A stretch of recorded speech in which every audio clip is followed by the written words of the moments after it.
Ciao a tutti e bentrovati. Sono Margherita Coach e oggi sono con voi per condividere un nuovo argomento. Parleremo della paura e di come superarla. La paura entra in azione ogni volta in cui ci troviamo di fronte a un evento inaspettato o improvviso. Questa reazione non è altro che un retaggio che accompagna gli esseri umani fin dagli albori, quando la paura era essenziale per la sopravvivenza.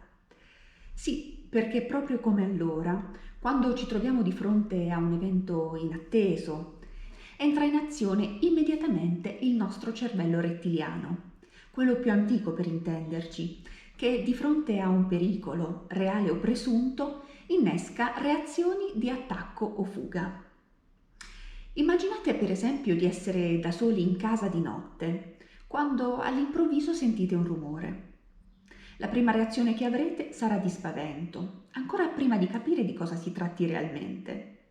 Volendo dare una definizione, la paura non è altro che un'emozione che si innesca nel nostro cervello per portarci in uno stato di allerta a fronte di una minaccia.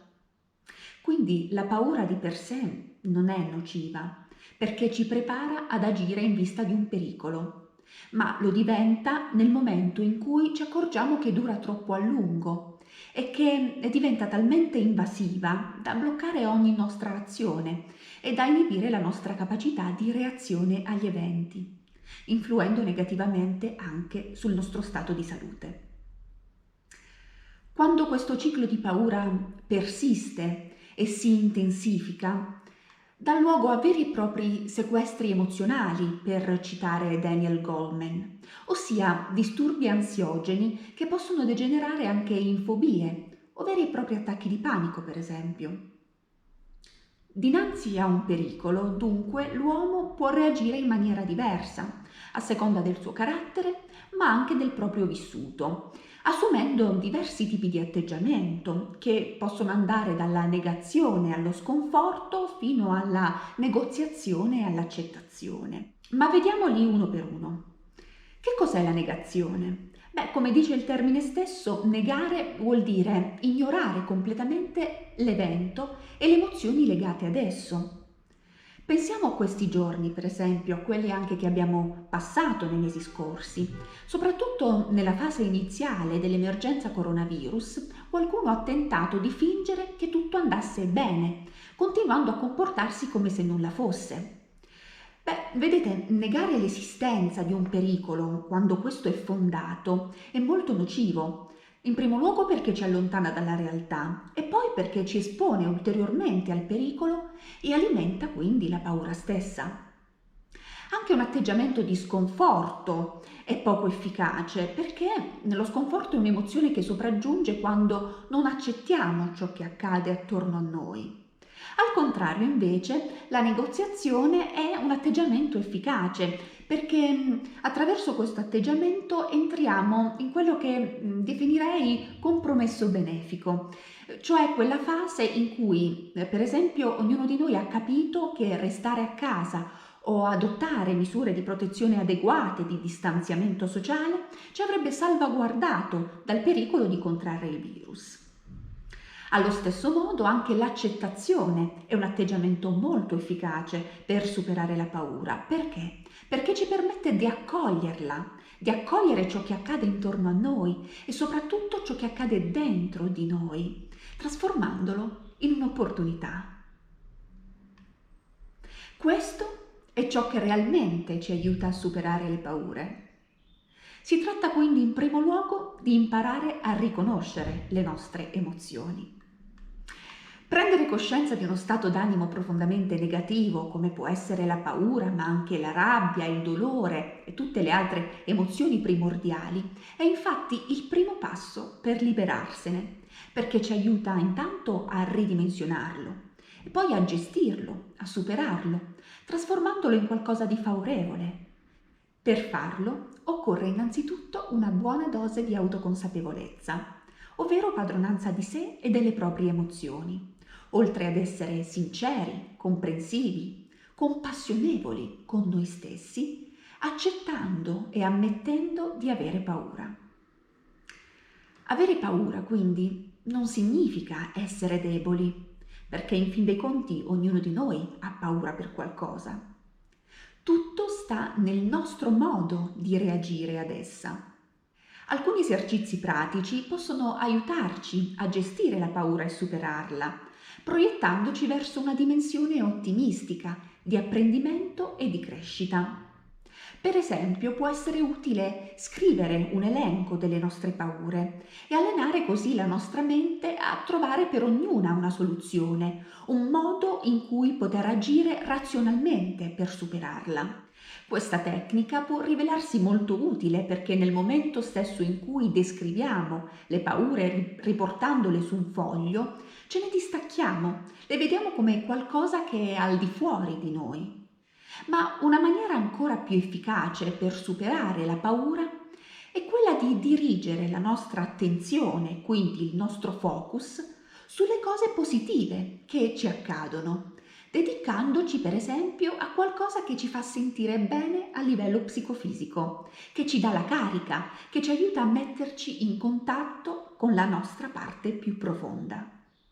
Assumere un atteggiamento positivo ci aiuta a mantenere la lucidità necessaria per affrontare situazioni di difficoltà, ma ci aiuta anche a mantenere alte le nostre difese immunitarie, che invece si indeboliscono quando proviamo emozioni negative per un periodo di tempo prolungato. Quindi vediamo insieme alcune attività che possiamo svolgere quotidianamente per allenare la nostra capacità di andare oltre la paura. Beh, in primo luogo sicuramente essere informati, documentarsi adeguatamente sulla situazione che ci fa paura, senza naturalmente cadere nell'eccesso, consultando esclusivamente le fonti di comunicazione ufficiali. Altrimenti rischiamo di affidarci a fake news che non fanno altro che disorientarci ed accrescere la nostra paura. In secondo luogo, è molto importante anche seguire un'alimentazione sana ed avere cura di sé. Altra cosa importante è rispettare il riposo. Il mancato riposo infatti provoca stress, irritabilità, scarsa concentrazione. Quindi è importante seguire ritmi sonno-veglia regolari. Ma un altro esercizio molto importante per andare oltre la paura è usare parole e pensieri positivi. Sì, perché le parole che utilizziamo sono importanti e influenzano molto il nostro modo di pensare e di percepire le cose.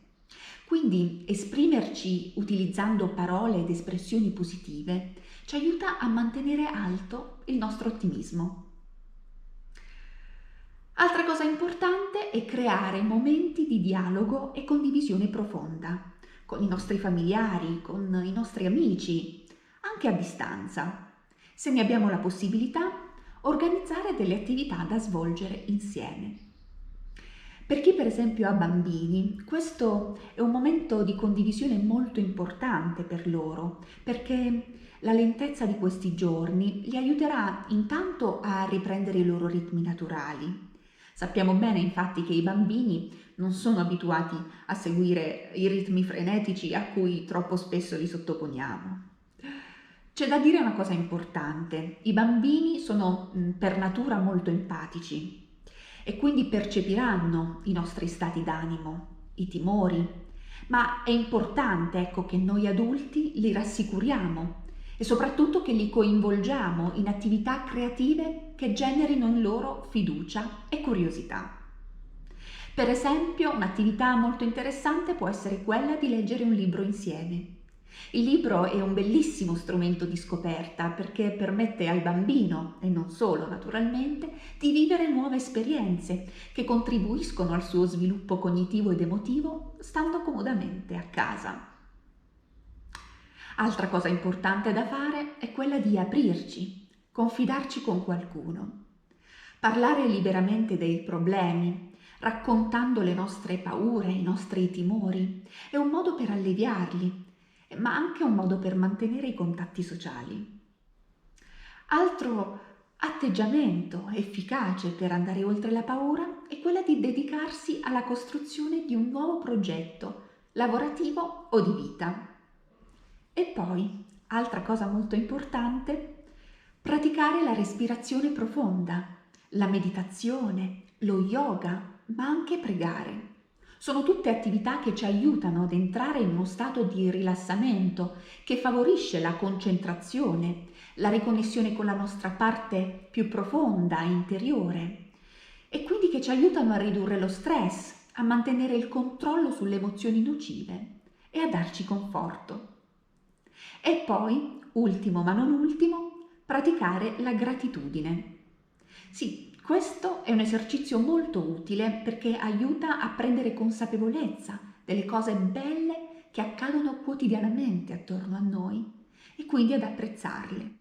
Un modo semplice ma efficace per esercitarsi a praticare la gratitudine è quello di scrivere su un diario ogni giorno per 21 giorni 3 cose per cui siamo grati. Vi starete chiedendo perché proprio 21 giorni? Perché il cervello impiega 21 giorni per trasformare un'azione in abitudine. Alla luce di quanto ci siamo detti finora, possiamo dire quindi che gli antidoti alla paura sono sicuramente l'ottimismo, il coraggio, l'azione, abilità cognitive che ci permettono di assumere un atteggiamento positivo verso la vita, di automotivarci nei momenti difficili, di renderci coscienti del fatto che è possibile trovare in se stessi la forza di volontà, la conoscenza, l'energia, l'ispirazione necessarie per superare le sfide, per trovare la direzione e per vivere al meglio la nostra vita. Per cui abbracciate i cambiamenti con determinazione e puntando dritto verso i vostri desideri. Abbiate il coraggio di seguire il vostro cuore e il vostro intuito, perché nessun ostacolo potrà fermarvi se la vostra voglia di andare avanti sarà più forte della paura. Perché in fondo la vita è per il 10% ciò che ci accade e per il 90% come reagiamo ad essa. Con questo io vi ringrazio per la vostra attenzione e vi invito a mettere un like a questo video se vi è piaciuto. Per restare sempre in contatto con me, iscrivetevi al mio canale ed attivate le notifiche cliccando in basso a destra sul campanellino. Seguitemi anche sulle mie pagine Facebook e Instagram Margherita Coach, di cui vi lascio i link in descrizione. Grazie ancora a tutti voi per essere stati con me e a presto. Ciao!